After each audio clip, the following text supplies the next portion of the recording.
Дараагийн мэдээг танилцуулъя. Титаник хөлөг онгоцноос бичсэн загтлыг 400 мянган $. Худалдсан байна.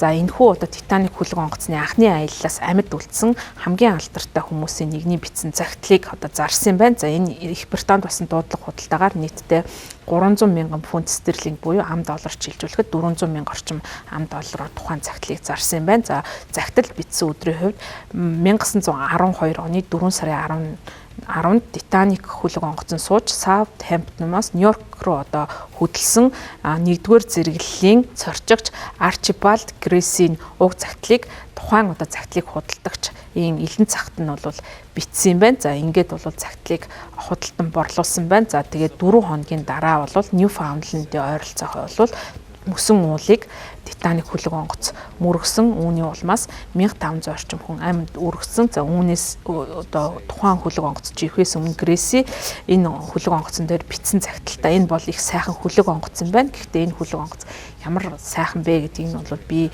шүүж ярихаас өмнө аяллаа яаж төгсгөө харах болно гэж загталтаа бичиж байсан юм байна. За Грессигийн Титаник хөлөг онгоцон дээр бичсэн одоо энэ хүү цорын ганц загтлыг Английн өмнөд хэсэгт орших Вилчфир мужийн Хенри Алдриж Сон нэртэй одоо дуудлага худалдааны ордон худалдаж аваад Америкийн хувийн цуглуулагчийн анхны тооцоосон үн болох 60 мянган фунт стерлингээс 5 дахин их үнээр бол борлуулж чадсан юм байна. За дуудлага худалдаачин Эндрю Олдрич тухайн одоо загтлыг музейн зэрэглэлийн онцгой бүтээл гэж тодорхойлсон юм байна. За энэ одоо загтлыг бичсэн хүний хувьд эцэг нь Америкийн иргэний дайны үеэр холбоотны цэргийн офицер байсан Элен Цөвөн 1799 онд Нью-Йорк хотын даргын одоогийн албан ёсны оршин суух газар болох Гресси одоо харшиг барьсан.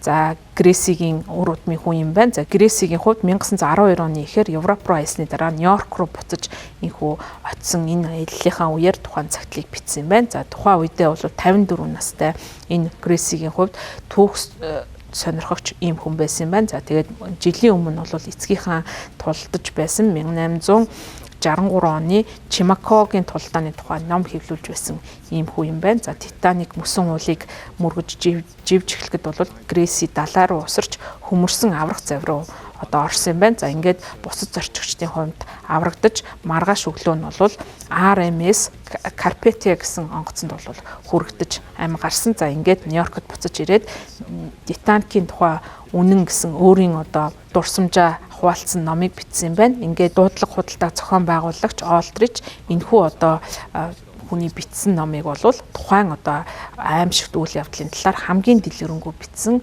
бичлэг бүхий номоо гэж нэрлсэн байна. За Гресси бол энэ одоо Титаникийн ослын үеэр бол хүүтэн усанд олон цагаар байсан. За үүний дараа бол гипотермия гэсэн өвчин одоо олсон юм байна. За ингээд өвчнөө бүрэн эдгэж чадаагүй байж байгаад 1912 оны 12 дугаар сард чихрийн шүжний өвчний хүндрэлээс болж амь насаа алдсан юм байна. За энэ бол түүний хувьд Титаникийн ослын дараа нас барсан хамгийн ихний одоо насанд хүрсэн хүн бол болсон гэж түүхэнд бичигдсэн юм байна.